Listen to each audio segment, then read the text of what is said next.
area of economic and financial crimes. Together, we can win the fight, and we will win the fight. Glad to know you're still there. The Economic and Financial Crimes Commission, EFCC, has promised to work with the Fiscal Responsibility Commission in order to block budget leakages and recover operating surpluses withheld by agencies of government. Executive Chairman of the EFCC, Abdurrashid Bawa, made the pledge when he received the Chairman of the Fiscal Responsibility Commission, Victor Murako, and his team on a courtesy visit at the EFCC headquarters, Jabi in Abuja. Aisha Mohammed has more on this report. Please stay tuned. In his remarks, Murako identified the absence of enforcement powers in the Fiscal Responsibility Commission's enabling laws as a major weakness hampering its efforts in enforcing fiscal transparency among agencies of government, and requested the intervention of the EFCC to enable it achieve its mandate. He stated that hardly will the agency be able to achieve its key aims and objective of ensuring the long-term stability of the nation's economy without the assistance of the EFCC. Fiscal Responsibility Commission, FRC, recognizes that we can hardly achieve our key aim and objective of ensuring the long-term macroeconomic stability of the national economy without the success of your commission. For one, we believe that the credibility of the economic system in Nigeria is a prerequisite for achieving macroeconomic stability. And this is where EFCC comes in very well. Hence, an interface between our two organizations will be greatly beneficial to our fatherland because we are serving the same parents. That is partly why I made visiting you and your team a priority. Murako also urged the EFCC to revisit the Memorandum of Understanding MOU between the two agencies with a view to expanding the frontiers of cooperation and collaboration, specifically in the training of its personnel, to improve their capacity to effectively police what he called blue-chip government agencies. In his response, Chairman of the EFCC, Abdurrashid Bawa, expressed dismay at the antics of some government agencies that consistently undercut government in terms of revenue remittance. He advised the FRC chairman to ensure that they beam their searchlight on the activities of consultants who are used by ministries, departments, and agencies to siphon government funds. Bawa assured the FRC chairman that EFCC will work with his commission to achieve the objective of securing Nigeria from all forms of economic and financial crimes, as well as providing the necessary support and training to boost the professionalism of FRC staff. I want to assure you with just this little story that the EFCC knows your importance, knows your capabilities, knows the information that you can give us is invaluable. We are willing and ready to accept all those issues. And we want to assure you, like any other thing that we do here, when somebody says something, we are going to do something certainly about it, no doubt about it. We are in this together. Nigeria is the only country that we have. You know, we are serving the same government, we are serving the same master, which is our fatherland, and we should be able to collectively work towards achieving that mandate. Aisha Mohammed reporting for the Eagle. The Executive Chairman of the Economic and Financial Crimes Commission, EFCC, Abdurrashid Bawa, has charged officers of the EFCC, Benin, Enugu, and Maiduguri zonal officers to uphold the core values of the Commission, which include professionalism, courage, and integrity in the discharge of their duties. The EFCC boss stated this while addressing staff during a working visit to these zones. Amina Kawa has details. The Executive Chairman of the Economic and Financial Crimes Commission, EFCC, Abdurrashid Bawa, has reiterated his commitment to staff training and retraining for improved efficiency and effectiveness in the discharge of their duties. Staff training and retraining, he said, are paramount to achieving the Commission's goal and objectives, adding that, as a security agency, the EFCC must equip its men effectively for adequate service delivery. Bawa, who was speaking during a visit to the Maiduguri zonal office, briefed the staff on the renovation work currently going on at the EFCC Academy and highlighted some of the reforms and reorganization already executed since he assumed office. He commended staff of the Maiduguri office for their dedication to duty, despite the security situation and challenges in the Northeast, and urged them to uphold the ethics of the Commission and display professionalism and integrity at all times. Aisha Yerima, Head Administration, who received the EFCC bus on behalf of the zonal head, Onwuke Obiora, thanked the chairman for coming to the zone, assuring that staff of the zone will not disappoint him in the discharge of their duties. And in Benin, Bawa also charged officers of the zone to uphold the core values of the Commission, which are professionalism, courage, and integrity in the discharge of their duties. The EFCC boss also charged them to be disciplined, as it is key to attaining the Commission's mandate, and to give their best in whatever capacity they function in order to achieve the overall mandate of the Commission. Bawa gave credit to the pioneer leaders of the Commission for their vision, commitment, and determination to make a difference within the ambit of the law. He further charged the staff to be proactive and strategic in their approach to the fight against corruption and economic and financial crimes. At the Enugu Zonal Office, Bawa also admonished staff to demonstrate integrity and professionalism in the discharge of their duties. He also highlighted some of the laudable improvements and innovation which his leadership has introduced. These, he hinted, include improved staff welfare, the creation of new directorates, digitalization of the Commission's activities, and rehabilitation of the EFCC Academy, among others. While stressing integrity as the bedrock of EFCC operations, Bao warned that the Commission will not tolerate any act that will dent the good name that the EFCC has built over the years, stressing that if anyone is found wanting, such person will be fished out and punished. We have a saying that if you see something, say something. And if you say something, EFCC will do something.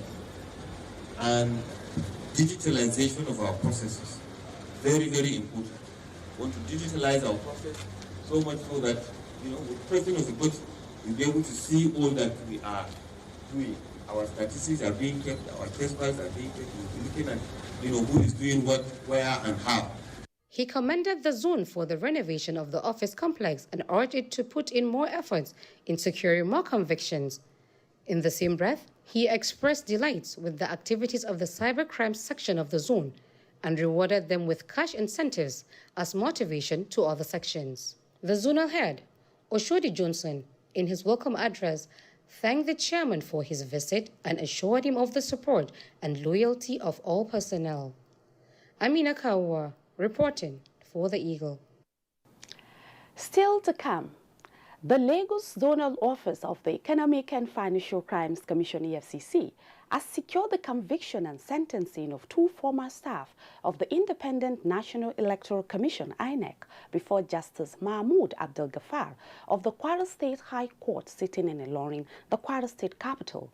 The convicts, Christian Nwosu and Tijani Indabashir, were arraigned on a 7-count charge bordering on criminal misappropriation and breach of trust while they were employees of the INEC. Amina Kawa again has details. The defendants pleaded not guilty to the charges preferred against them, thereby leading to their full trial. During the trial, the prosecution led by Rotimi Oyedepo called witness and tendered several documents that were admitted in evidence by the court. In the face of the overwhelming evidence against them, the convicts thereafter opted for a plea bargain with the prosecution and also changed their pleas to guilty. Consequently, the prosecution reviewed the facts before the court and prayed that the defendants be convicted accordingly.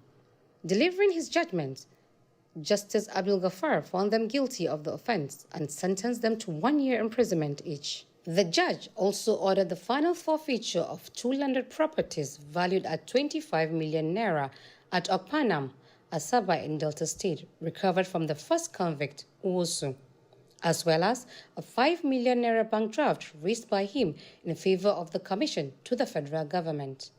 Justice Abdul Ghaffar also ordered the final forfeiture of a 4-bedroom flat worth 27 million naira at number 60 Ome Street, Wuse, Abuja, recovered from the second convict, Inda Bashir, to the federal government. Amina Kawa, reporting for the Eagle.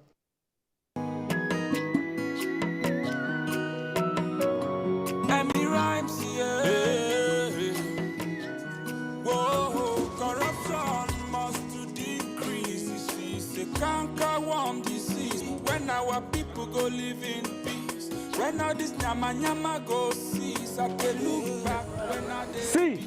Now here I dey work, and I here I dey chop. Sometimes this my work, it is very, very tough, and things go just rough. But that one don't mean say I go put my hand inside bad things now. I know say if I put my mind to do this work well, I know say I go make am. I don't need put my hand inside bad things.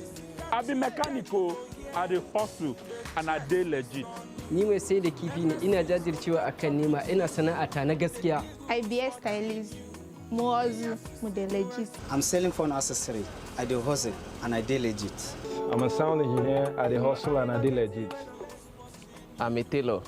I do hustle and I do legit. I'm a barber. I do hustle and I do legit. I'm a painter. I do hustle. I do legit. I'm a fashion designer. I do hustle and I do legit. Be proud of your hustle. Be legit. Say no to cybercrime. This message is from the Economic and Financial Crimes Commission, EFCC. You're still watching the program, The Eagle. This program is coming to you from the stables of the Economic and Financial Crimes Commission, EFCC. Please don't forget to follow the EFCC via its social media portals at Official EFCC on Facebook, YouTube, and of course on Instagram. And also remember to visit our website at www.efccnigeria.org for more updates about activities of the agency. Coming up next is a short info video about the structure, functions, and composition of the EFCC. Please stay tuned.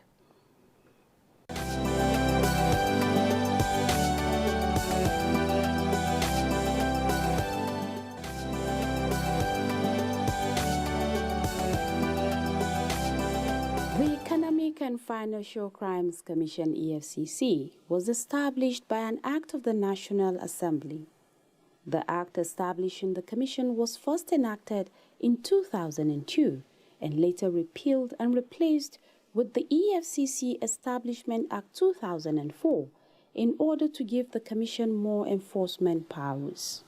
The vision of the commission is to achieve a Nigeria free of economic and financial crimes, while its mission is to eradicate economic and financial crimes through prevention, law enforcement, asset recovery, and effective coordination. The Commission started operations in 2003 in a small office located within the premises of the Bureau of Public Enterprises (BPE) in Abuja. With the increase in the size of its workforce, the office, however, moved to a 5-bedroom duplex located on number 1 Ibrahim Taiwo Street, Aso Villa, also in Abuja, from where it moved to number 5 Formella Street, Wuse 2 in Abuja, which served as the Commission's head office until May 2018, when the present 10-story corporate headquarters building located on plot 301/302 Research and Institution Cadastral District, Idu Jabi Road, Abuja, was commissioned by President Muhammadu Buhari. To ensure the Commission's presence across the 6 geopolitical zones of Nigeria, 14 zonal offices were created in Abuja, Kaduna, Kano, Gombe, Makurdi, Sokoto, and Maiduguri. Others are Lagos, Ibadan, Ilorin, Enugu, Port Harcourt, Uyo, and Benin.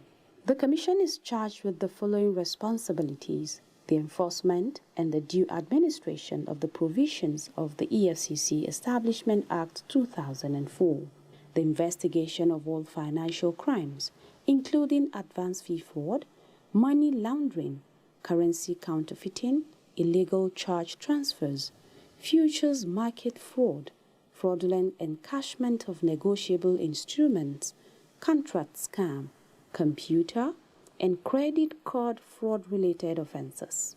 The coordination and enforcement of all economic and financial crime laws and enforcement functions conferred on any other person or authority. The adoption of measures to identify, trace, freeze, confiscate, or seize proceeds derived from terrorist activities and economic and financial crime-related offenses. The adoption of measures to eradicate the commission of economic and financial crimes. Adoption of measures which include coordinated preventive and regulatory actions, introduction and maintenance of investigative and control techniques on the prevention of economic and financial related crimes. The facilitation of rapid exchange of scientific and technical information and the conduct of joint operations geared towards the eradication of economic and financial crimes. The Commission also has a responsibility to examine and investigate all reported cases of economic and financial crimes with a view to identifying individuals, corporate bodies, or groups involved. It also has the role to collaborate with government bodies, both within and outside Nigeria, in carrying out functions wholly or in part corresponding with those of the Commission concerning the following areas: the identification and determination of the location of activities of persons suspected to have been involved in the commission of economic and financial crimes, the movement of proceeds or properties derived from the activities of any person involved in economic, financial, and other related crimes, the exchange of personnel or other experts, the establishment and maintenance of a system of monitoring international economic and financial crime, proceed, property, document, or other items or assets involved in economic and financial crimes, undertaking research and similar works with a view to determining the manifestation, extent, magnitude, and effects of economic and financial crimes, and advising government on appropriate intervention measures for combating same. The EFCC Establishment Act 2004 also vests the Commission with the responsibility of enforcing the provisions of all laws and regulation relating to economic and financial crimes, including 1. The Money Laundering Amendment Act 2011 as amended, 2. The Advance Fee Fraud and Other Fraud-Related Offences Act 2006, 3. The Failed Banks Recovery of Debts and Financial Malpractices in Banks Act 1997, 4. The Banks and Other Financial Institutions Act 2020. 5. The Miscellaneous Offences Act 1993. 6. Cybercrime Act 2015, and any other law relating to economic and financial crimes, including the Criminal Code and Penal Code. Functions of the Commission. These include dealing with matters connected with extradition, deportation, and mutual legal or other assistance between Nigeria and any other country involving economic and financial crimes, the collection, analysis, and dissemination of all reports relating to suspicious financial transactions to all relevant agencies, the coordination of all existing economic and financial crimes investigating units in Nigeria, the maintenance of liaison with the Office of the Attorney General of the Federation, the Nigerian Customs Service, the Nigeria Immigration and Prison Service Board, the Central Bank of Nigeria, the Nigeria Deposit Insurance Corporation, the National Drug Law Enforcement Agency, and all government security and law enforcement agencies and such other financial supervisory institutions in the eradication of economic and financial crimes. And lastly, the Commission is also vested with the responsibility of carrying out and sustaining rigorous public enlightenment campaigns against economic and financial crimes within and outside Nigeria. Special powers of the Commission. The Commission has powers to cause investigations to be conducted as to whether any person, corporate body, or organization has committed any offense under the EFCC Establishment Act 2004 or other law relating to economic and financial crimes. It also has powers to cause investigations to be conducted into the properties of any person if it appears to the Commission that the person's lifestyle and the extent of the properties are not justified by his source of income. The board of the Commission consists of 2 full-time members, 24 part-time ex-official members or their representatives, and 4 eminent Nigerians with cognate experience in finance, banking, law, or accounting. The chairman and the secretary to the Commission are appointed by the President of the Federal Republic of Nigeria and subject to the confirmation by the Senate. The tenure of the chairman is for a period of 4 years, while that of the secretary is for 5 years. Today, the EFCC is headed by Mr. Abdurrashid Bawa, a seasoned and astute investigator. He is one of the pioneer cadet officers of the agency who has served the Commission as a crack detective for close to 2 decades. He was appointed by President Muhammadu Buhari on February 16, 2021 and confirmed by the Senate on February 24, 2021.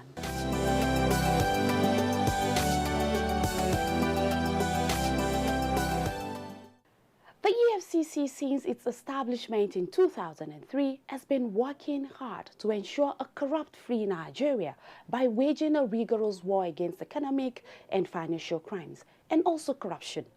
You can also play your part by joining the crusade. I have resolved to say yes to a corrupt-free Nigeria. What about you? And that wraps it up on this week's edition of The Eagle. Please join us again same time and on same station next week as we bring you interesting updates from the EFCC. To follow up on other activities of the Commission, please visit our website at www.efccnigeria.org. Also follow us on our social media portals at Official EFCC, on YouTube, Facebook, and of course, we are on Instagram. And for further inquiries, send an email to info@efccnigeria.org or call the numbers showing on your screen. Please don't forget to wear a face mask and ensure you maintain your social distance. Wash your hands regularly or you use hand sanitizers. COVID-19 is still out there. Please stay safe. My name remains Aisha Gambari. Let's do this again next time. Thank you for watching. God bless Nigeria. Bye-bye.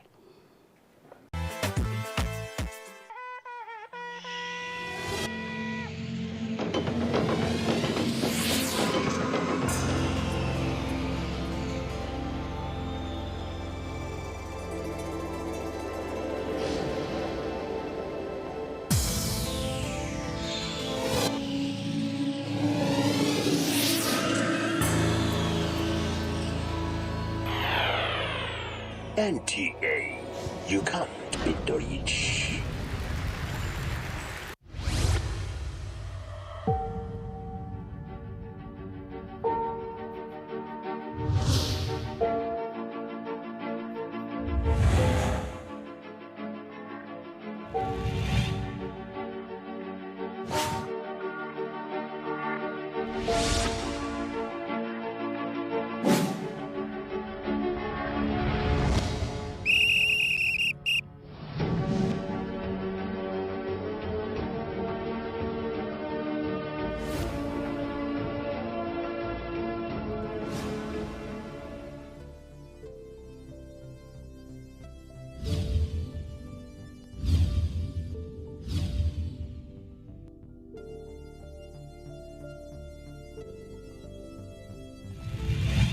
NTA Sports 24, where sports thrive.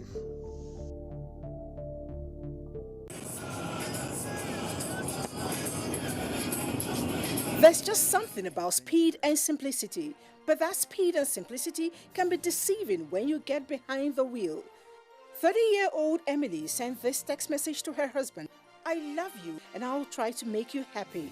Moments later, Emily was killed when her car slammed into the back of a tractor trailer. 18-year-old Midi was also texting when his car slammed into the back of a truck at 80 miles per hour. His final text was, "Driving and Facebooking is not safe. Ha ha." You probably think that this thing can happen to you. You are not alone. 55% of young adult drivers say that it is easy to text and drive. 3/4 of the same young adults feel that they are really good texting behind the wheels. Reality is, they are all delusional. That quick look at your phone takes longer than you think. 5 seconds are really long. Imagine you're driving on the road and someone suddenly covers your face for 5 quick seconds, like this. You will probably feel very lucky if you didn't crash. But you chose to take your sight off the road just like that anytime you're sending or reading a text. Texting and driving is fast becoming the leading cause of teens' death on the road world over, surpassing even drinking and driving. But if you think dying in a car crash is the worst thing that happened to you, I tell you it is not. You can survive after you've killed someone else. Imagine spending the rest of your life knowing you killed someone just because of a text message. Now imagine going to jail just because of text message. Still think it will never happen to you? Still think you're the special one? There are so many that have been found guilty of texting while driving. But you can make a difference, just like so many young people have vowed not to text and drive. Leave your cell phone alone while driving. If you must send a text message, pull off the road into a parking lot or anywhere that is safe. No text is so important that it should cost your life or the life of someone else. You are not different. You are not special. You're just another accident waiting to happen if you do not desist from texting and driving. So, don't text and drive.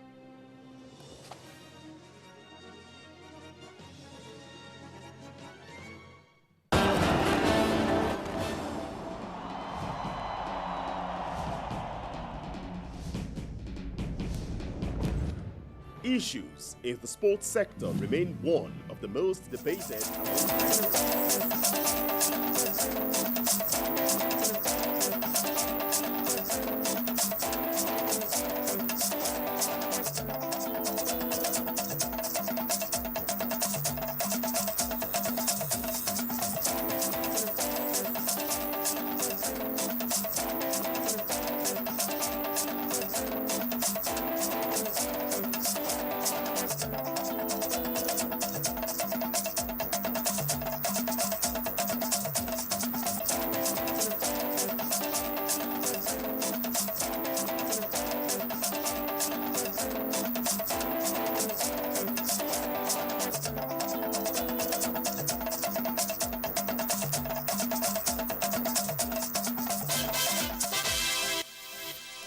Good evening. Thanks for joining us. This is Nationwide. I'm Ruth Aguela. Let's begin with education. House of Representatives Committee on Basic Education has given Kano State Government a pass mark for optimum utilization of basic education funds. Now, this was during a courtesy call on Governor Abdullahi Umar Ganduje at the Kano Government House. Let's hear more from Abdullahi Mustafa. Members of the House of Representatives Committee on Basic Education are on a 3-day oversight tour of projects being undertaken with the Universal Basic Education Fund in the state. Between the airport and the Government House, Chairman of the committee, Professor Julius Ihombere, disclosed members inspected 6 schools and we are impressed by what they saw. We are proud of you for showing the way. That is how it should be. Because you are giving us value for money and putting the money exactly where your words and actions are. He commended Kano State Government for prompt payment of counterpart funds and utilizing same in the development of education infrastructure. We don't have any outstanding matching grant to be paid to you back. Governor Ganduje also informed the visiting federal lawmakers that in addition to 26% budgetary allocation to the education sector, additional sources have been created to meet its increasing demands. In Kano, Abdullahi Mustafa, NTA News. The Northeast Development Commission says it will continue to provide the required intervention in critical sectors based on the needs of the respective states in the Northeast. The Executive Director of Operations, Miwada Omar, stated this during an inspection visit to some projects carried out by the Commission in Adamawa State. Osman Mukhtar reports. Of people displaced as a result of the activities of insurgents led to the influx of more pupils and students to various schools in some parts of the region. A situation resulted to inadequate classrooms in the affected public schools. This necessitated the request by the Adamawa State government to the Northeast Development Commission to provide additional classrooms to some selected schools so as to meet the increasing demand of the classrooms. To this end, contract was awarded for the construction of block of 3 classrooms with office accommodation at different communities in Yola North, Yola South, Gire, and Fufuro local government areas of Adamawa State. A delegation of the commission, led by the Executive Director of Operations, Miwada Omar, who monitored some of the projects, expressed satisfaction with the quality of work and promised to provide more. Generally, I think we're performing fairly well. And it is satisfying enough that for the desire of Adamawa State of having more classroom blocks, we've been able to provide that at least in each of the local governments. The delegation also inspected the approved site of over 100 hectares of land for the construction of 300 housing units to support the state government to address housing deficit in the state. In Yola, Usman Mukhtar, NTA News. Despite controversies surrounding the proposed location for the siting of Ibom's deep sea port, Governor Udom Emmanuel says the project, when completed, will be the overall interest of the state and nation, location notwithstanding.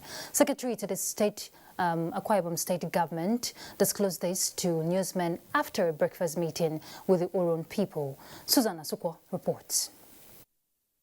Following series of controversies surrounding the location of the Ibom Deep Sea Port and the agitations from the Oro Nation, Governor Udom Emmanuel, in a breakfast meeting with leaders from the 5 local government areas that make up the Oro, deliberated on the different issues raised by the people of Oro. Speaking on behalf of the governor, Secretary to the state government, Emmanuel Ekuwem, hinted that the seaport is part of the Ibom brand. He disclosed that the meeting with the governor has allayed the fears, anxieties, and agitations of the people of Oro Nation as issues bordering on the location and operations of the seaport has been addressed. The meeting of today, with his excellency to the governor, with the map that each person had, showed clearly that this seaport is about 2.5 kilometers away from the motorable part of the Uyenge Road after Universal Energy, here within Mbo local government area of Akwa Ibom State. We have discussed at length and we have resolved that we have to move as a team, we have to move forward, and that there is going to be a town hall meeting that His Excellency has agreed to come and address your own people. In Uyo, Susan Asukwa, NTA News. As part of efforts to stem the incessant cases of boat mishap on waterways in Niger and Kebbi states, the Hydroelectrical Power Producing Areas Development Commission, in collaboration with the National Inland Waterways, have flagged off the cutting of water snags on Kanji and Shiroro lakes in Malale Borgu local government area. Kabir Abdullahi, who monitored the exercise, reports that boat mishaps in the affected communities over the years have led to wanton loss of lives and property. Kainji Lake, located between Niger and Kebbi State, is one of the largest mine reservoirs that has been in existence for about 6 decades. Because of its strategic location over the years, the lake has stimulated commercial activities among the adjoining communities and beyond. This is, however, not without devastating consequences. Records show that this year alone, about 100 people have lost their lives in boat mishap on the lake due to impediments caused by water snag. It is in an effort to nip the root cause of the devastation in the board that the Hydroelectric Power Producing Areas Development Commission in collaboration with the National Inland Waterways Authority, as well as the host community, flag up the removal of water snags. We are doing a lot of public enlightenment to see that people take precautionary measures when traveling on the river Rhine. This work is divided into lots, 5 lots for Niger and 5 lots for Kebbi State. Members of the community who described the initiative as immemorable applaud the President Muhammadu Buhari-led administration for the full realization of Hyperdeck. Something you have been looking for and has come to be a reality. All you need is to appreciate God Almighty and appreciate those who have made it a reality too.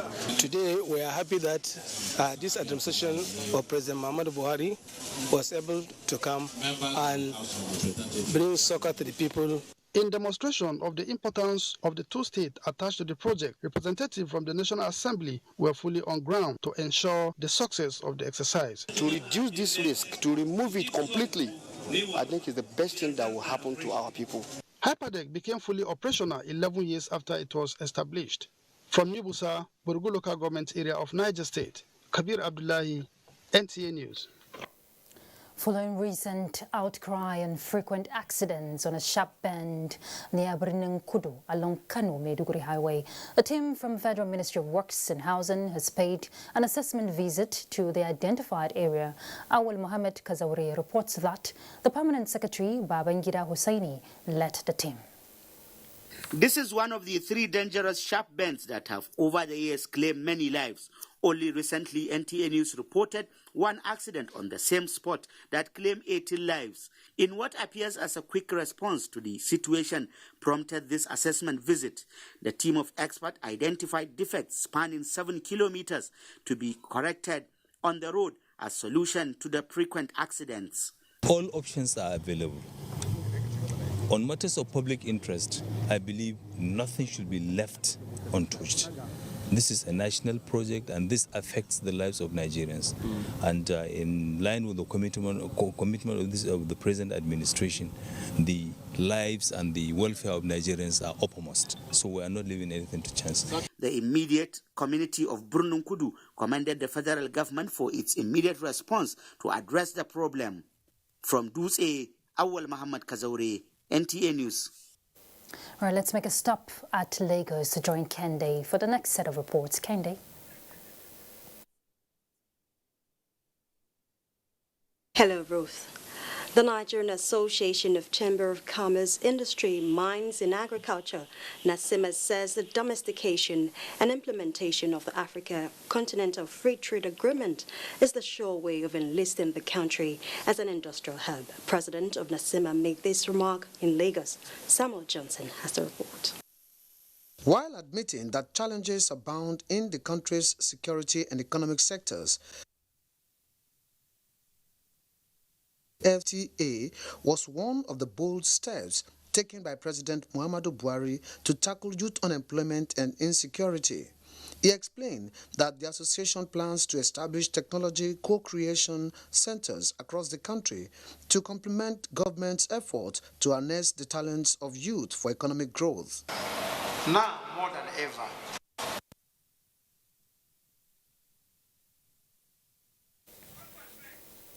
All right, we apologize for the loss of signal there. Let's take a break.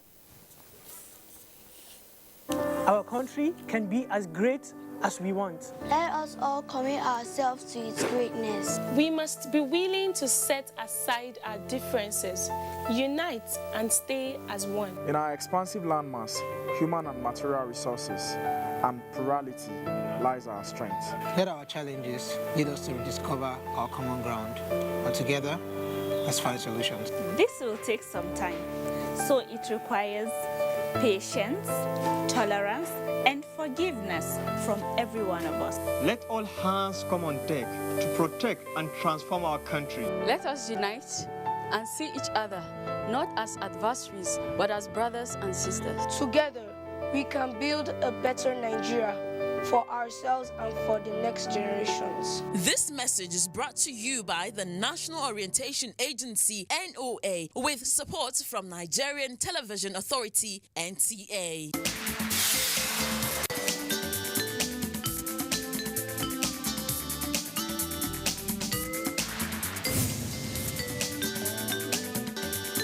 the Petroleum Industry Bill and its prospects for Nigeria. What are the critical issues involved? Find out on the NTA Tuesday Live this week. Tuesday Live, every week at 10:30 p.m. It promises to be incisive and educative. Join us.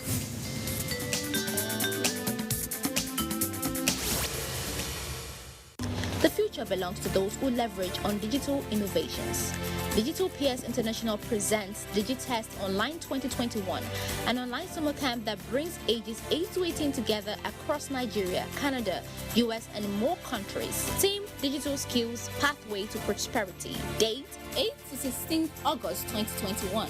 At DigiTest, kids and teens will unearth their potential to create digital products with possibilities of making profits online. Participation would be virtual with few physical non-residential at the DigiTest Center, Abuja, and we all enjoy a level playing field to compete with students across the globe. Lots of prizes to be won. Give your kids an opportunity of a lifetime today for only 5,000 Naira for virtual and 20,000 Naira for physical. To register, visit our website at www.digitalpeers.org/digitestonline2021 or call 08077823307 or 08077823308. A new edition of TV Guide is out exclusively with Governor Simon Lalong of Plateau State. Since assuming office, our rescue administration has pursued the path of peace and reconciliation and restored confidence among people of different ethnic, religious, and political persuasions. Peace is back on the plateau. We are building world-class infrastructure in roads, schools, hospitals, water, energy, and opening up opportunities for innovation, entrepreneurship, and job creation for thousands of our youth through quality education. The edition is a compendium of mind-blowing stories for your reading pleasure, ranging from entertainment, economy, sports, media, politics, family, and lots more. Pick up a copy and keep abreast with issues and trending features within our space. TV Guide, very incisive, very educative and compelling. Grab a copy at the vendor near you or any NTA station nationwide. TV Guide, your indispensable companion.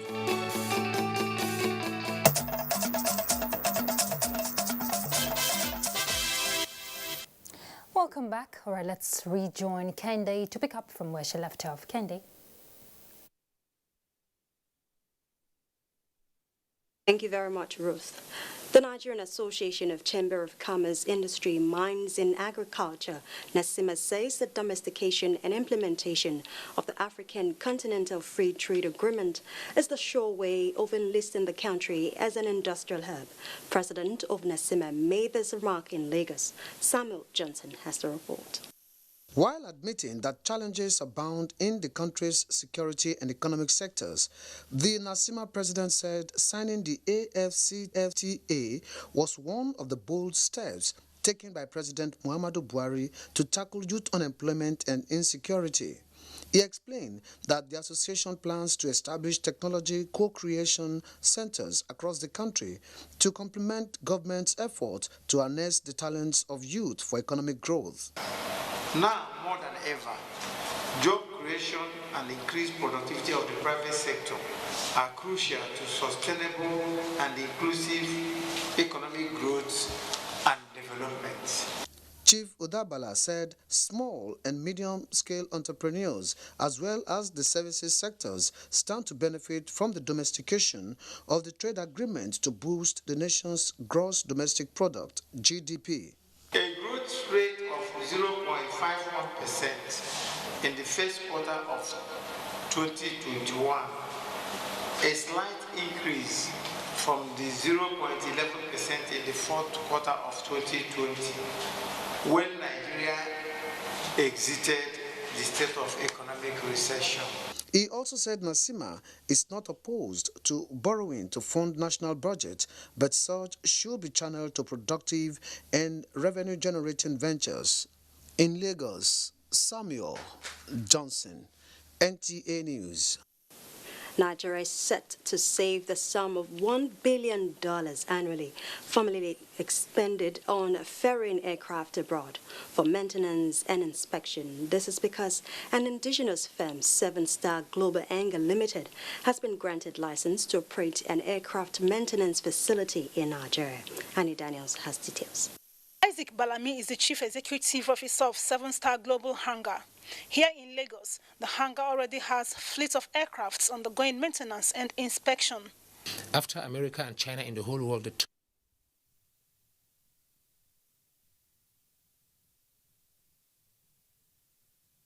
We seem to have lost signal again, but let's pick up from here. The Governor Mai Mala Buni-led All Progressives Congress caretaker and extraordinary convention planning committee has inaugurated the 3-member committee to run the affairs of the party in Zamfara State.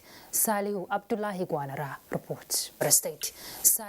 John James Akpa Odoedehe, National Secretary, APC Caretaker Committee, inaugurated the committee on behalf of Governor Mai Mala Buni, said ongoing defections into the APC shows that it is a party of choice for Nigerians, particularly those with progressive tendencies.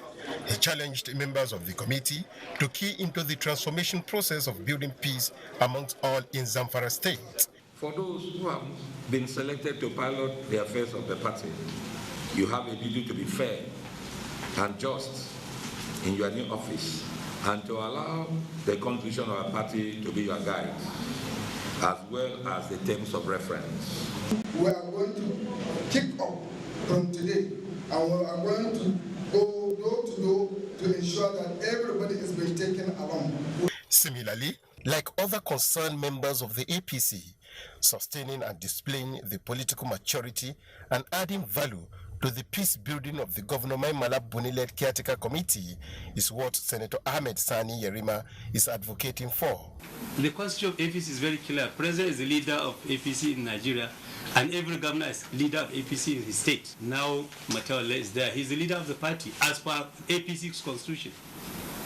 And this crisis that happened, the crisis that happened in 2019 election will not happen again. Once you are just and fair to all, you make sure that you allow free and fair election, there will be no problem. He denied crisis in the state chapter of the APC over Governor Bello Matawale's defection to the party and urged members to make the party's constitution supreme in managing the affairs of the APC. In Abuja, Salihu Abdullahi Gwanara, NTA News. Chief Justice of Nigeria, Justice Ibrahim Tanko Muhammad, says proper conduct of the nation's new judicial officers will be evaluated just as equally as their knowledge of the law. He stated this at the opening of an induction course for new judges and cadis of various jurisdictions in Nigeria. Femi Okewo has the story. The attendance is about 150. Judges of various federal and state high courts, customary courts of appeal, and caddies of Sharia courts of appeal appointed in the last 1 year. This course is a basic requirement for the judges to assume their judicial duties. And this, the Chief Justice of Nigeria says, is to make them all-round judges and to know the essence of good conduct.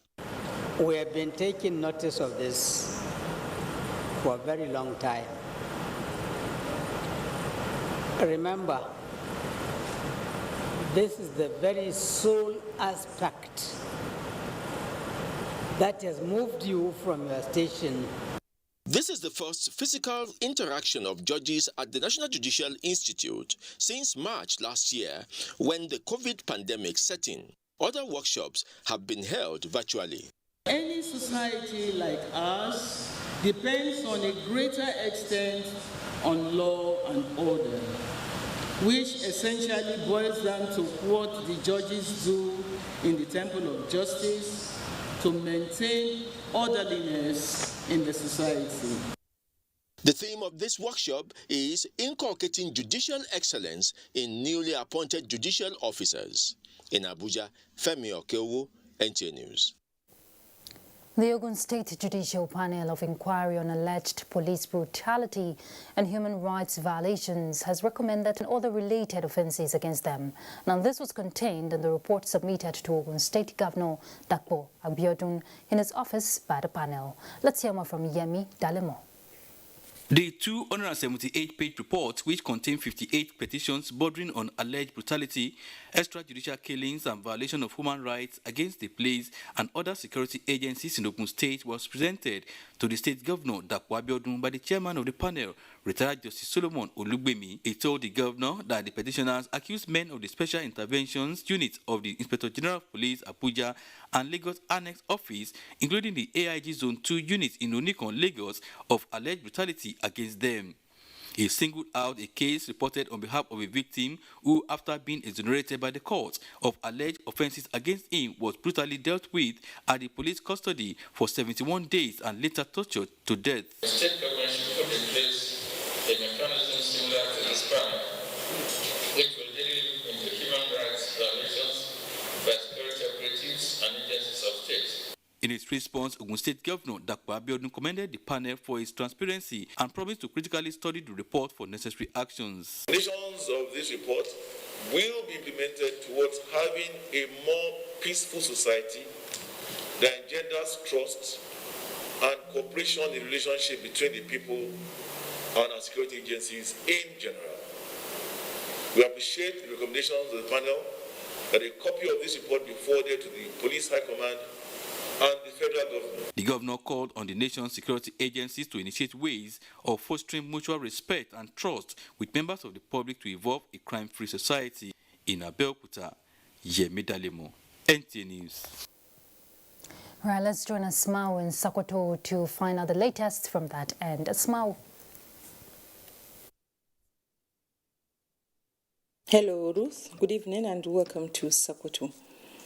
There is the need for governments at all levels to support security agencies in the fight against criminal activities across the country. In view of this, the Kebbi State government has donated 6 new Toyota Hilux vans and 30 units of motorcycles to the 8th Division Nigeria Army Sokoto. Governor Abubakar Atiku Bagudu, while handing over the vehicles to the Army, commended the relentless commitment of President Muhammadu Buhari's administration in ensuring a peaceful and invincible nation. Usman Abdullahi Shehu reports. Presenting the 6 Toyota Hilux vans and 30 motorcycles to the Nigeria Army, Governor Abubakar Atiku Bagudu said the move is informed by some disturbing trends of insecurity such as banditry, kidnapping and cattle rustling, among other criminal activities in the northwestern region of the country, of which Kebbi State is not spared. The governor, who was represented by his special advisor on security, Major Garba Rabiu Kambo retired, expressed hope that the vehicles will facilitate their operations, promising to sustain such assistance to all security agencies in their supreme duty to safeguard the lives and property of the law-abiding citizens. To assist this 8th Division Nigerian Army in its operation and its own area of responsibility, in which Kebbi State falls in this area. Governor Bagudu equally appealed to the people of the state to play their part by offering reliable information to security agencies for prompt and timely intervention. The General Officer commanding 8th Division Nigeria Army Sokoto, Major General A.U. Yusuf, represented by the Brigade Commander 1 Division Gusau, Brigadier General Isiaka Awola B. Olatunji, thanked the state government for the gesture, expressed appreciation for the support to the Army for the success of its operations. It could be recalled that Kebbi State government recently extended similar gesture to the police command in the state. Usman Abdullahi Shehu, NTA News. Participants of Course 11 Immigration Command and Staff College Sokoto have been challenged to come up with solutions to end the influx of firearms from the neighboring countries. Sultan Muhammad Saad Abubakar threw the challenge when he received participants of Course 11 Immigration Command and Staff College Sokoto on a visit. Sheikh Muhammad Deti reports. 57 senior officers of Immigration Service are participating in the 11th course, with 7 controllers and 50 deputy controllers of immigration. This is the first time The course is recording a high number of controllers of immigration across the country. The visit to the Sultan is to acquaint them with the institution of the Sultanate, gain and enrich their knowledge. Commandant of the Immigration Command College, Charles Okafo, called for support from the Sultanate Council. He informed the Sultan that the college was instituted by late Comptroller General of Immigration and son of the Sultanate, Sahabi Dengi. The college was established to train officers and improve their capacity for better service to the nation. The essence of our visit is to acquaint ourselves with the institution of the Sultanate and for the participants to gain from you and your council to enrich the content of their study. Sultan Muhammad Saad Abubakar applauded the leadership of the Nigerian Immigration Service for approving the course, which he said will make the officers more professional. He admonished them to reach out to relevant stakeholders for meaningful suggestions with a view to checkmating ferocity of the Nigerian borders. Any society that doesn't have justice as the bedrock of that society is doomed to fail. Wherever you are, whenever you find yourself, whatever you do, make justice as the bedrock of that movement, and you will never go wrong. The visit featured presentation of souvenir from the commandant of the Staff College and presentation of books to the course participants by the Sultan. In Sokoto, Show Muhammad Detti, NTA News. And that's it from here. It's back to Ruth in Abuja. Thank you, Asmau. All right, let's make a trip to Kaduna. Days after the collapse of a section on Rigachikun Bridge along Kaduna's Zaria Highway, work is yet to start to fix it. And we hear motorists plying the route are contending with heavy traffic. Now we join our correspondent via telephone, Hamza Musa Makarfi, for an update on the bridge. Hamza, what is the situation right now? Thank you very much, Ruth. The motorists are not behaving too badly right now. Okay. But there is the urgent need for traffic officials to be here because any moment from now, the situation will get chaotic. And of course, you know, the disposition of some drivers, quickly they will, you know, create the unnecessary situation. The country we are not. The distance of the bridge is not more than 10 meters, but of course the importance cannot be underestimated in terms of the connection that it provides in moving the economy, cementing relationship, allowing people to exchange, you know, visits to different parts of the country. So that's why this bridge is crucially important. In fact, what the Onitsha Bridge is to that part of the country, so is this bridge. Though of course I said the distance is really not much, but it also serves this important connection of ensuring free flow of traffic coming from the southern parts of the country to the north. And if there is anything that has compromised the bridge, you should understand what that means to moving the economy, allowing people, you know, free access to wherever they want to go in parts of the country. So, like I said, right now it's a little bit free, but any moment, knowing the flow of traffic along this corridor, any moment from now, it will really get chaotic. And anywhere traffic officials are in this Kaduna, I mean, they should have some they should have some attention, you know, in this area. Okay, Hamza. From what you're saying, is a very strategic bridge. Talking about the Kaduna Zaria Highway, are there no alternative route for motorists? Okay, I hope I got that.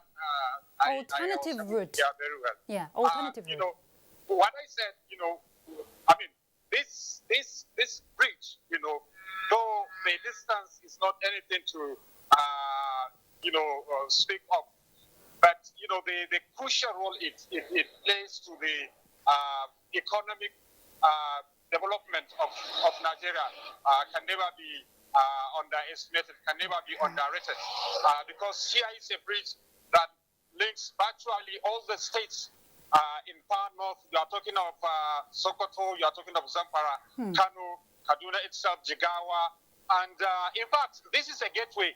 If you want to go beyond the borders of Nigeria, this will take you to other African countries of Niger Republic, you are talking of Cameroon, and such other countries in the far northern parts of Africa. All right, Hamza, we'll definitely keep in touch with you, and we hope work begins soonest on that bridge. Thank you for your time. Thank you, Ruth. All right, let's make another stop, this time around in Ibadan, and Kemi is set to guide us.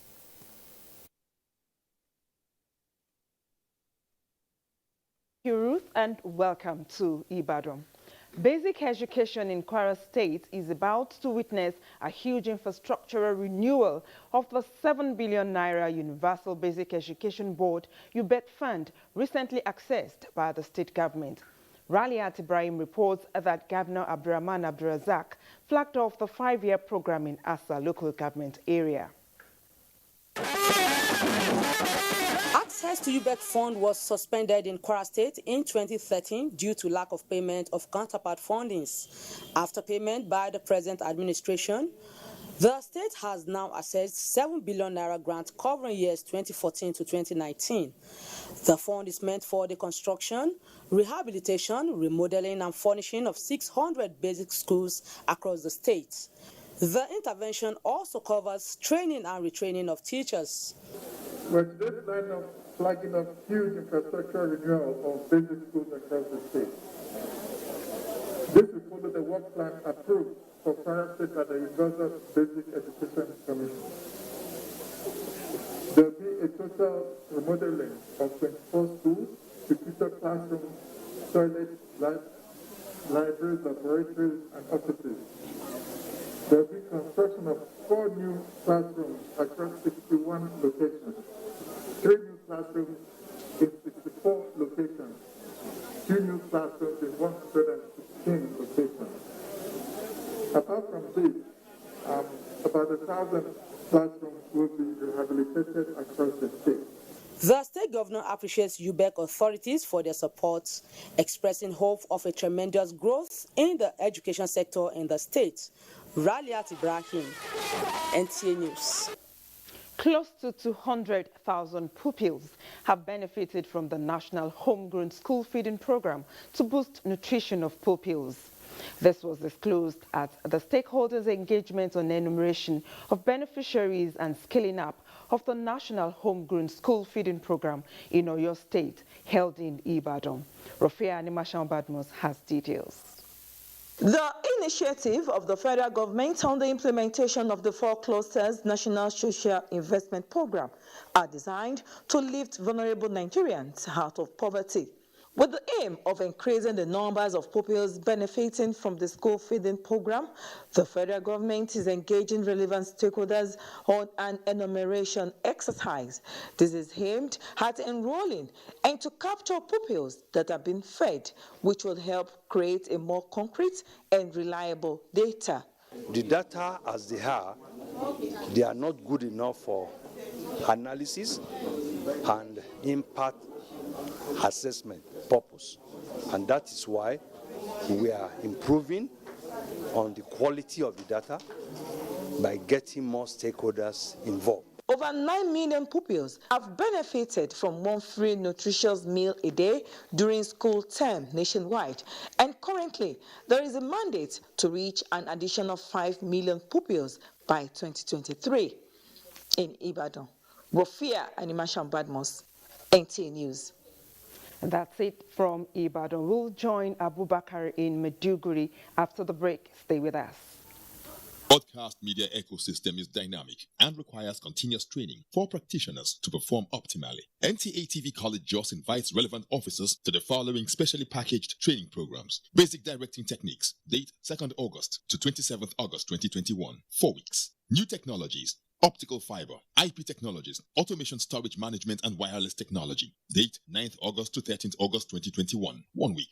Transmitter operation and maintenance. Date 23rd August to 27th August 2021, 1 week. Advanced broadcast accounting and auditing. Date 30th August to 24th September 2021, 4 weeks.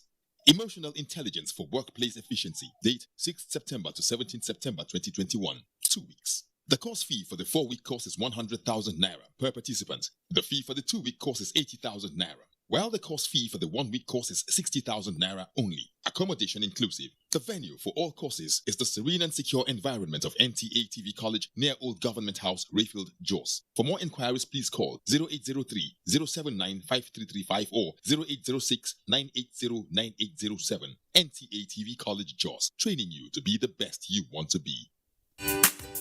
Your kids are smart. Your kids are creative. Your kids are business savvy. Now they get a chance to prove it and maybe even start their own business. The goal of the Emerging Africa competition is to raise a new breed of industrialists. Upload a video of your child pitching a business idea or showcasing an existing business to get a chance to enter the 3-week boot camp where final winners will emerge. Admission is free. Age range is 10 to 17 years. Entries open June 28th, 2021 and ends July 17th, 2021.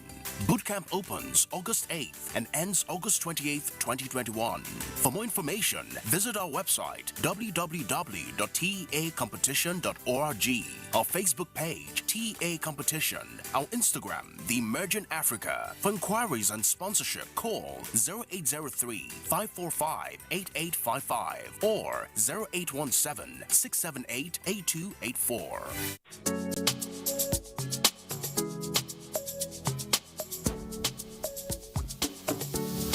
No, history is history. So either you know it or you don't. My advice to the younger generation is that they should learn from what we have started and what we have left. I did things that ordinarily I should not have been doing. What that meant was that I was working hard. Whatever assignment you are given in life, put in your best.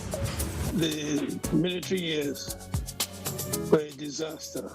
Smoldering effects of all that is what we are trying to cure.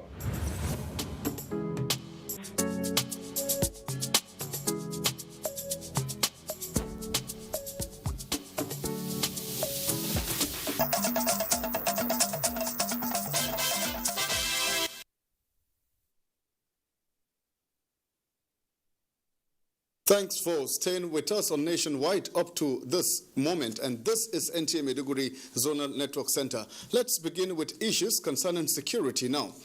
Theater Commander Operation Hadinkai, Major General Christopher Musa, has called on both local and international non-governmental organizations to operate within the ambit of the security rules and guidelines of the military in northeast Nigeria.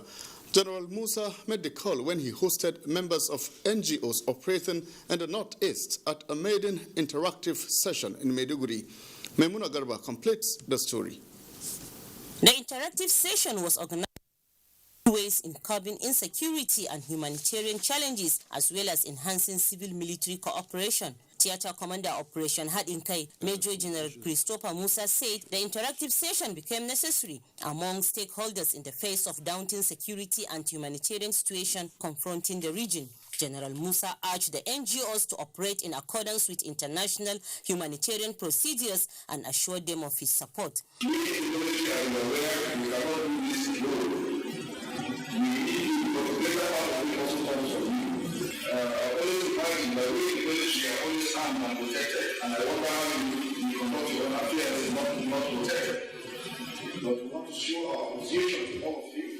Deputy Humanitarian Coordinator Vincent Milai emphasized the importance of providing adequate security for the NGOs to enable them perform their statutory responsibilities. He said such interaction will help create a platform for the NGOs to make suggestions on practical ways to monitor and report issues as they occur. Meanwhile, the theater commander has hosted members of civil society organizations, Civilian Joint Task Force, Vigilante Group, and members of the Christian Association of Nigeria to a round-table discussions aimed at ensuring all stakeholders involved in both kinetic and non-kinetic operations to work in synergy towards bringing to a decisive end all forms of terrorism and criminal activities in the region. In Maiduguri, Maimuna Garba, NTA News. Away from issues that have to do with security for now, the Northeast Civil Society Forum has urged citizens and groups to explore constituted processes and civilized avenues of constructive engagement while demanding transparency and accountability from established governmental agencies that are legally vested with the responsibilities of charting the course of progress.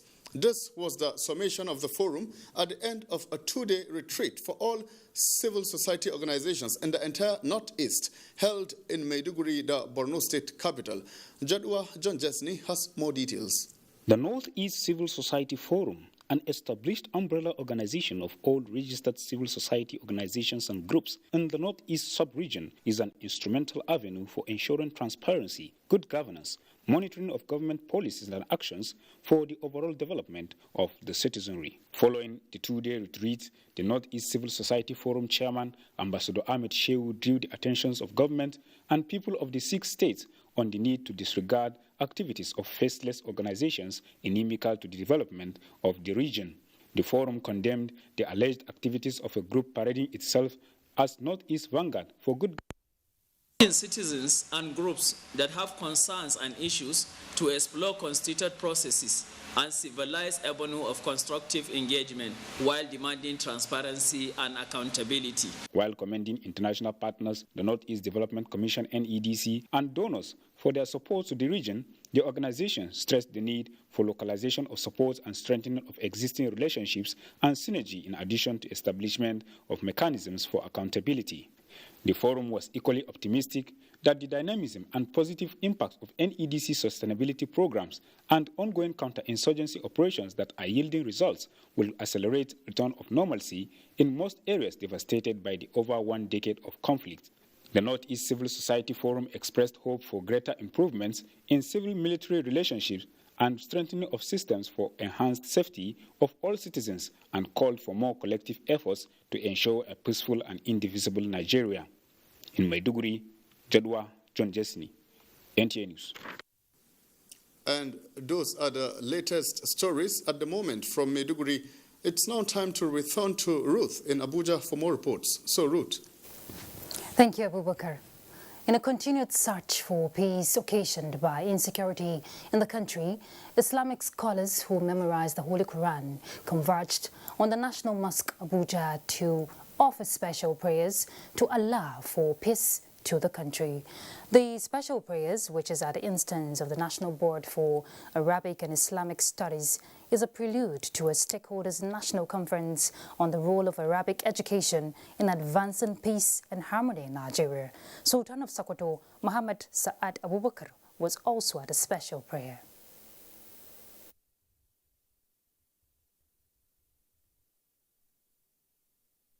To our understanding, it is only prayer that can solve our problems in this country. That is why we choose this time, most especially this day, within the 10 days of Zulhajj, with hope that Almighty Allah will answer our prayer and solve our problems. This national conference is expected to feature prominent Nigerians who will add their voices on the way forward with regard to the present security challenges. Well, security experts have advocated the use of drones to track the movements of bandits and kidnappers with a view to preventing them from carrying out mass abductions. The experts, while discussing tracking ransom payments to kidnappers on NTA's Good Morning Nigeria, also want high-tech